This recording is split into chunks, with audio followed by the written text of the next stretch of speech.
Information জানেন না যে আসলে কিভাবে কি হয়েছে।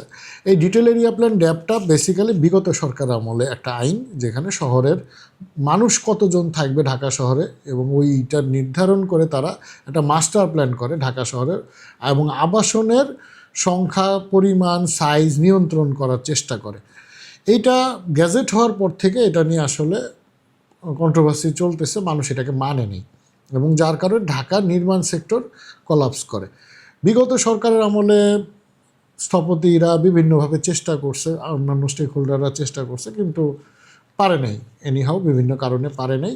এরপর 5ই আগস্টে যখন সরকার পতন হয়, এরপর একটা বিরাট সুযোগ আসে যে এইটাকে কিভাবে সংশোধন করা যায়।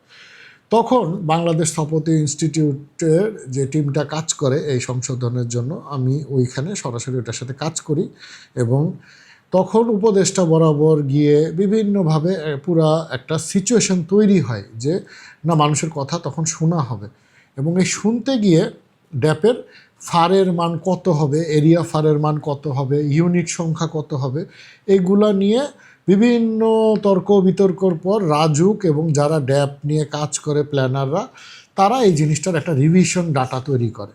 এবং এই মিটিংটা হয় আপনার নভেম্বরের 6 তারিখ সচিবালয়ে, এবং সেইখানে সিদ্ধান্ত হয় এই যে নতুন এরিয়া ফারের মান, ইউনিটের সংখ্যার মান, এটা কত, এটা সাধারণ মানুষকে অনলাইনে রাজুক দিবে গণশুনানির জন্য। এবং 18ই নভেম্বর 2024 রাজুকের ওয়েবসাইটে এই ডাটাটা দেওয়া হয়। আমি এখন স্ক্রিনে যে ডাটাটা দেখতেছেন, এটা এই গণশুনানির ডাটা, এবং এই গণশুনানির এটা দিয়ে সাধারণ মানুষের কাছে জানতে চাওয়া হয় তাদের মতামত কী।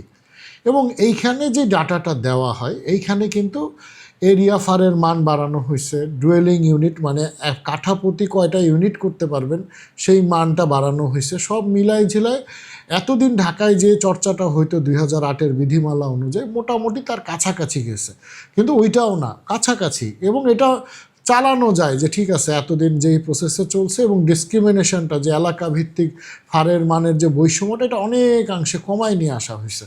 এবং আমরা স্থপতিরাও চাইছিলাম যে এইরকম কিছু একটা হলে আমাদের ধারণা যে সাধারণ মানুষ হয়তো মেনে নিবে, এবং এটা আমরা বসেছিলাম যে এটার উপর কাজ হবে, এটাই হয়তো গ্যাজেট হবে। তো এই জিনিস চলতে চলতে প্রায় বছর ঘুরে গেল। এটা কিন্তু আমি এই ইন্টারিম গভর্নমেন্টের সময়কার ঘটনাই বলতেছি। তা এই গণশুনানি দেওয়ার পর গত 10 তারিখে যেই মিটিংটা হয়, ওইখানে একটা প্রেজেন্টেশনের ডকুমেন্ট আমাদের কাছে আসছে, যেখানে দেখা যাচ্ছে যে 3টা কন্ডিশনকে সাইড বাই সাইড কম্পেয়ার করা হয়েছে। আপনারা স্ক্রিনে যে ডকুমেন্টটা দেখতেছেন, এইখানে খেয়াল করে দেখেন, একদম বাম পাশে হলো জনঘনত্ব ব্লক। টোটাল ঢাকা শহরকে প্রায় 56টা না 58টা এরকম ব্লকে ভাগ করছে, এবং এই পাশে দেখেন ঘনত্ব ব্লকের না আপনার কোন ব্লক এবং এলাকার নামগুলো, ওয়ার্ড নাম্বারগুলো দেওয়া আছে। তারপরে এরপর দেখেন 3টা চার্ট আছে, একটা হলো বিদ্যমান ড্যাপ, এটা হলো প্রেজেন্ট ড্যাপে কত ডাটা দেওয়া আছে, পিপিএ মানে হলো প্রতি একরে কতজন মানুষ থাকতে পারবে ওই হিসাব, তারপরে হলো এরিয়া ফার, তারপরে আবাসন ইউনিটের জন্য যে ডুয়েলিং ইউনিট পার কাঠা। এরপরে যে হলুদ পার্টটা দেখতেছেন, এইটাই হইল সেই গণশুনানির ডাটাটা, যেটা আপনাদের কাছ থেকে মতামতের জন্য দেওয়া হয়েছিল। আমরা কিন্তু ধরে নিয়েছিলাম যে এই ডাটাটার উপর বেস করে সংশোধনটা হবে। ইন্টারেস্টিংলি একটা জিনিস যেটা হয়ে গেছে, একদম ডান পাশের যে ডাটাটা, এটা দেখেন এখানে কি লেখা আছে, বাপা, বিআইপি, আইএবি, আইইবি কর্তৃক ঐক্যমত। তার মানে ড্যাপের যত স্টেক হোল্ডার আছে, পেশাজীবী সংগঠন, পরিবেশবাদী সংগঠন, এরা সবাই মিলে একসাথে বসে একটা ডাটায় ঐক্যমতে আসছে যে ঠিক আছে, এইটা করা উচিত। এই ঐক্যমতের এই জিনিসটা কোত্থেকে আসলো, এইটা আমার একটা বড় প্রশ্ন। আপনি যখন পাবলিকের কাছে একটা ডকুমেন্ট দিয়ে গণশুনানির জন্য দিলেন, এই ডাটাটা কিন্তু আপনাদেরই তৈরি করা, রাজুক এবং রাজুক বেস যে প্ল্যানার তারাই তৈরি করছে। ওই ডাটাটাই আবার তারা কিভাবে সব স্টেক হোল্ডার মিলে রিভিশন করলো 8-9 মাসের মাথায়, এবং সাধারণ মানুষের কাছ থেকে যে আপনি মতামত নিলেন, ওইটার আসলে কি হইলো, এবং ওই ডাটাটাই বা আপনি কেন বানাইছিলেন। আমি এবার একটা ইন্টারেস্টিং জিনিস আপনাদের দেখাই, হ্যাঁ, যে এই যে পুরো ড্যাপটা যে একটা ফাজলামি, এটার একটা প্রমাণ দিই আপনাদের। বসুন্ধরা আবাসিক এলাকা মোটামুটি প্রথম দিকে এটার ফার বেশি, এবং আপনি যদি খেয়াল করেন, আপনি এবার চার্টে আসি, দেখেন বসুন্ধরায় দেখেন বিদ্যমান ফারে পিপিএ পিপল পার একর 250, পার একরে 250 জন লোক ধরে এরিয়া ফার 4.1 এবং আবাসন ইউনিট 1.9 দেওয়া হয়েছিল। এই গণশুনানির সময় এটা কিন্তু বাড়ানো হয়েছে, সেইখানেও কিন্তু দেখেন পিপিএ 250 আছে, ফার 4.1 আছে, কিন্তু আবাসন ইউনিটের সংখ্যা জাম্প করে 2.5 হয়ে গেল। এরপর আবার কি করলো, এইবার যারা 3 জন মিলে আবার সবাই মিলে যে ঐক্যমত হয়েছে, ওইখানে গিয়ে ওই 250 পিপিএ ফারও 4.1 আবাসন ইউনিটের সংখ্যা কমায় 1.9-এ নিয়ে আসলো। এই যে বাড়ানো কমানোটা, এটা আসলে কিসের বেসিসে হয়? আগের বারও কিন্তু আমরা এই কোশ্চেনটা করছিলাম গণশুনানিতে যখন ডাটাটা যায়, এটা কিন্তু জিজ্ঞেস করা হয়েছিল যে এই ডাটাটা আপনারা কিসের বেসিসে ক্যালকুলেশন করেন। আপনারা আরেকটা মজার জিনিস দেখেন, এবার আসেন একটু আনপ্ল্যান্ড এরিয়াতে যাই, ইব্রাহিমপুর শেওড়াপাড়া। খেয়াল করে দেখেন, এই গণশুনানিতে 300 ডিপিএতে এলাকা ভিত্তিক ফার চাওয়া হয়েছিল 3, আর আবাসন ইউনিটের সংখ্যা চাওয়া হয়েছিল 2.3। এইটা নিয়ে পাবলিকের ওপিনিয়ন জানতে চাওয়া হয়েছিল।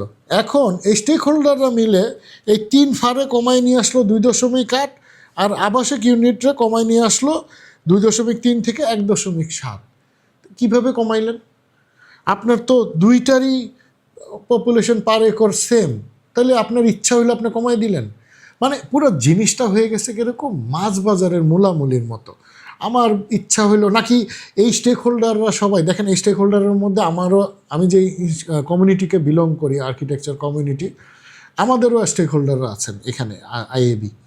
আমার সবার কাছেই প্রশ্ন, আসলে এটা কি মানে ইচ্ছা হইলেও আমি বাড়াবো, ইচ্ছা হইলেও আমি কমাবো, নাকি জিনিসটা এরকম যে একটা এলাকায় গেলেন, গিয়ে আপনার ওইখানে নাকে গন্ধ লাগছে, এলাকাটা ভাল লাগে নাই, ওটার ফার কমাই দিলাম, এরিয়া ফার, ওইখানে এত মানুষ থাকার দরকার, ইউনিট কমাই দেন। মানে যা ইচ্ছা তাই। ঢাকা শহরের 1 কাঠা জমির দাম, কি পরিমাণ জমির দাম। এবং আমি একটা জিনিস বলে, আমি যতটুকু জানছি, যতটুকু এটা সত্য মিথ্যা আমার কাছে অথেন্টিক নিউজ নাই, এই চার্টের যেটা একদম ডান পাশের ডাটা, এই 10 তারিখের মিটিংয়ে এই ডাটার উপরে বেস করেই আপনার এই রিভিশনটাকে কারেকশন করতে দেওয়া হয়েছে, এবং এটাই নাকি গ্যাজেট হবে। এখন আপনি যখন এইভাবে ডুয়েলিং ইউনিটের পরিমাণ কমায় নিয়ে আসবেন, এখন অনেকেই বলতে পারে যে এর সাথে তো প্রণোদনাও যুক্ত হবে। যতই যুক্ত হোক, আমি একটা এক্সাম্পল দিই আপনাদের, তাহলে আপনারা বুঝবেন যে পার্থক্যটা কী।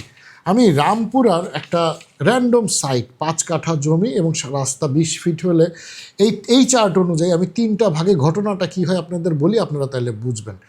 প্রথম ক্ষেত্রে বিদ্যমান ড্যাপে যেটা হয়েছিল, ওইখানে ইউনিট সংখ্যা দেওয়া হয়েছিল, যদি আমরা 5 কাঠা জমির জন্য 60টা, এবং পরে প্রণোদনা বাড়ায় 30% দিয়ে এটা আরে 10টা করা হয়েছে, কিন্তু বেসিক ছিল 60টা।